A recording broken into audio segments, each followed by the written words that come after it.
gostava de esclarecer é o seguinte: eu não sou alvo de vários processos judiciais em vários países, como tem sido dito. Essa afirmação não é correta. O que é que está a acontecer exatamente? O Luanda Leaks foi uma manipulação grosseira, foi uma encomenda do Estado angolano, que infelizmente decidiu a ter-me a mim como alvo por razões políticas e por perseguição política, e manipulou jornalistas, colocando nas mãos dos jornalistas informações que não eram verdadeiras, convencendo-os dos factos que não eram reais, e os jornalistas efetivamente criaram uma série de alegações nos jornais. Ora, quando existem alegações nos jornais, é normal que as autoridades dos países em que essas alegações são feitas abram investigações ou inquéritos. Então, neste momento, não há processos judiciais. O que há é inquéritos.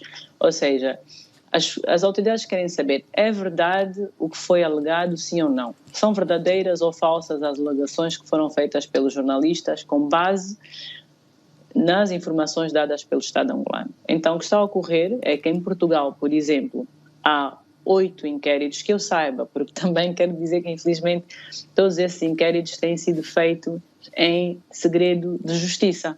O que é que isso quer dizer? Quer dizer que eu, Engenheiro Isabel dos Santos, não tenho acesso a esses dossiês. Eu não sei o que é que se trata, eu não sei o que é que está lá dentro, não sei o que é o inquérito, mas eu ouço muito pelos jornais, porque tem havido muitas leaks, né? Tem havido muitas informações que acontecem nos jornais. Então há 8 inquéritos que foram abertos em função das alegações que houve na imprensa, mas não são processos judiciais, porque depois da fase do inquérito, as autoridades têm que decidir se sim ou não há uma acusação. E se houver alguma acusação, aí sim é a abertura de um processo judicial. Isso em relação ao que se passa em Portugal. Desculpas, diz que o Luanda Leaks é encomenda do Estado angolano. Há provas concretas?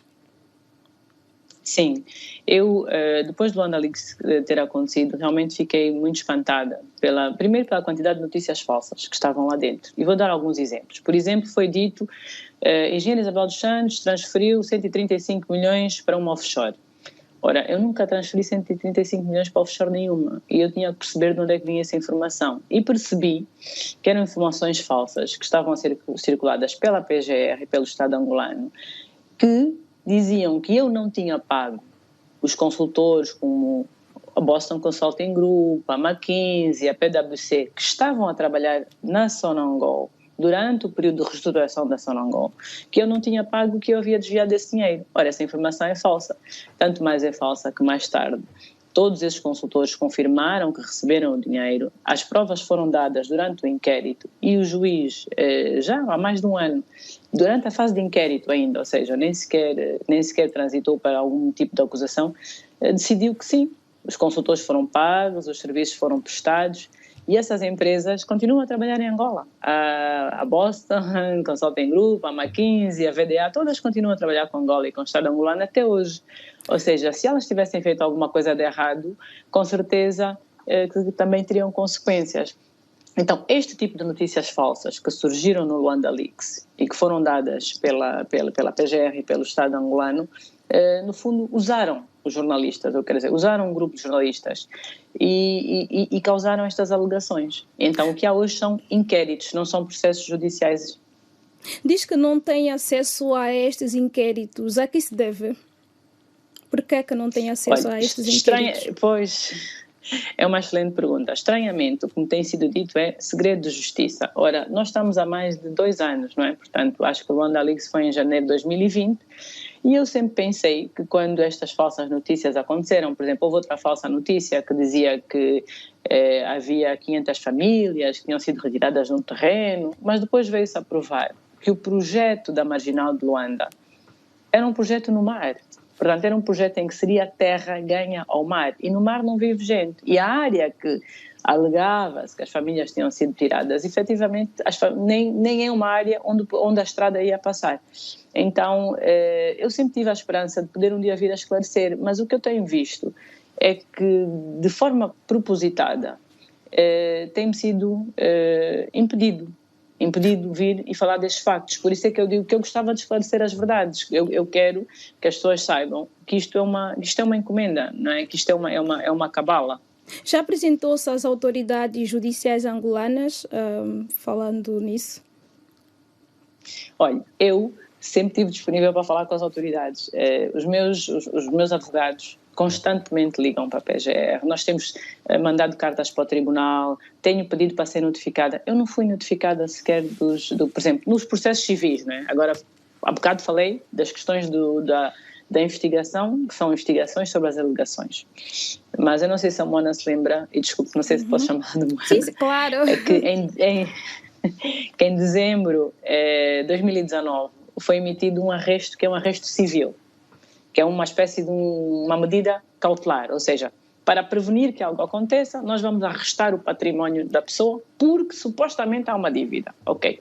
Pronto, então isto é uma medida preventiva, não é neste caso, que é um caso civil, em que o Estado alegou a existência de uma dívida. Eu também tentei apresentar a minha defesa. No entanto, acredito que já passaram mais de 2 anos e não fui notificada, nem eu nem os meus advogados, das ações civis que correm. Entretanto, a Justiça angolana diz que já deu todas as oportunidades a Isabel dos Santos. Isso corresponde à verdade? Não corresponde. Pelo contrário, é uma inverdade e é falso. Eu tenho cartas escritas ao Procurador-Geral da República de Portugal, tenho notificações escritas e enviadas aos tribunais em Luanda, tenho os meus advogados constituídos. Eu não me escondo, eu estou nas redes sociais todos os dias, eu converso com as pessoas, eu não tenho um paradeiro desconhecido, a minha morada é conhecida. Nos inquéritos que houve em Portugal, eu sempre estive lá, participei, portanto, eu não tenho problemas nenhuns em esclarecer, mas o que eu desconfio é que a PGR não quer que eu fale, não quer que eu esclareça, porque, Moana, não esqueça de uma coisa. Quando eu fui para Sonangol, eu vinha do setor privado e eu já tinha muitas empresas. Como a Mona própria disse, em 2011 eu já era considerada uma pessoa rica. Eu construí as minhas empresas não foram feitas com erário público. A minha empresa mais bem sucedida é a Unitel, e a Unitel não foi feita com erário público. A Unitel gerou dividendos, esses dividendos eu peguei e voltei a investir. Investi num banco, criei um banco, depois criei a ZAP, criei o Candando, mas foram com os dividendos que eu ganhei das minhas empresas e com empréstimos bancários. Também tive muitos empréstimos bancários que pago até hoje. E quando eu fui para Sonangol, eu vim com uma mentalidade do setor privado. E quando cheguei a Sonangol, encontrei muitas coisas erradas. Aliás, todos nós conhecemos todos os artigos que havia antes sobre os desvios que havia na Sonangol, os desvios dos administradores, dos diretores.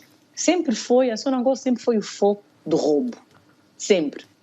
E vemos que agora ninguém fala do que aconteceu na Sonangol antes de eu ter entrado na Sonangol. Diz-se... O que foram aqueles prédios que foram construídos, os condomínios, o HCTA, os aviões da Sonangol, estes negócios todos, ninguém fala. Ou seja, está a insinuar que existem outras entidades envolvidas nesses desvios da Sonangol? Altas figuras da Angola? Eu queria partir por partes. Primeiro, é preciso perceber que eu fui para Sonangol em 2016 e eu estive na Sonangol 18 meses. E porquê que eu vou para Sonangol? Porque a Sonangol está falida.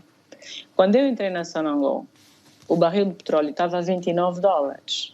Hoje está quase 100. A Sonangol estava mal, não tinha dinheiro, estava quase falida. E eu vou para Sonangol num momento difícil.